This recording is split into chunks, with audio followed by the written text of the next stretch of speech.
તો રાજકોટમાં ગરમીને લઈ યલો એલર્ટ આપવામાં આવ્યું છે। ગરમીથી રાજકોટવાસીઓ ત્રાહિમામ પોકારી ગયા છે।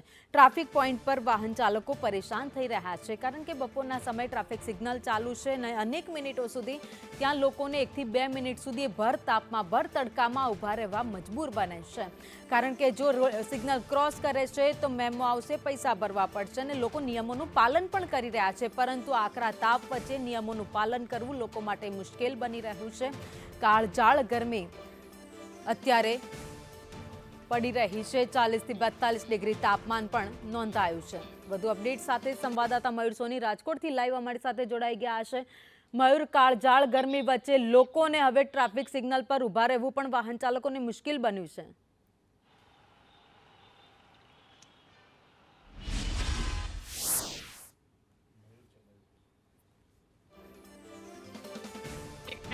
પરંતુ રાજકોટવાસીઓ માટે સારા સમાચાર એ છે કે મહાપાલિકા દ્વારા શહેરના અલગ અલગ જેટલા 19 જેટલા પોઈન્ટો છે કે તેની અંદર બપોરના 1 થી 4 ટ્રાફિક સિગ્નલો બંધ કરવાની રાહત છે એ શરૂ કરી દેવામાં આવી છે। આજથી તેનો અમલ છે એ રાજકોટના અલગ અલગ જે મુખ્ય ચોક આવેલા છે તેના ટ્રાફિક સિગ્નલ ઉપર થઈ રહ્યો છે। આપણે લોકોની સાથે વાતચીત કરવાની કોશિશ કરશું, કારણ કે ગરમી છે ને, ગરમીના કારણે લોકો અલગ અલગ પ્રકારે વાહનોનો ઉપયોગ કરતા હોય છે અને સાથે જ તેઓ પોતાના ઘર સહિતના ઓફિસના સ્થળોએ છે એ જવાની કોશિશ કરતા હોય છે।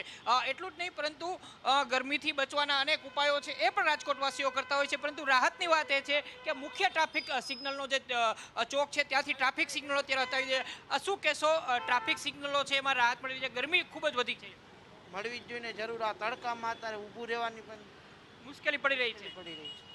મુશ્કેલી પડી રહી છે। ટ્રાફિક સિગ્નલો છે એ બંધ કરવાની વાત રાજકોટવાસીઓ કરી રહ્યા છે। 1 થી 4 અલગ અલગ 19 જેટલા ટ્રાફિક સિગ્નલો છે એ બંધ કરવાની જાહેરાત કરી હતી। આજથી કેટલાક ટ્રાફિક સિગ્નલોમાં અમલ શરૂ થઈ ગયો છે, પરંતુ ગરમીથી કોઈ રાહત છે ભાવિની રાજકોટવાસીઓને મળવાની નથી। એપ્રિલ આખો અને આગામી મે મહિનો છે એ પણ કાળઝાળ ગરમીવાળો રહેવાનો છે। અત્યારે તાપમાનનો પારો 40 ડિગ્રીને પાર છે।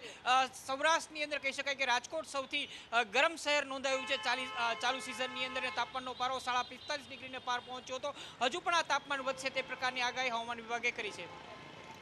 આભાર માહિતી માટે।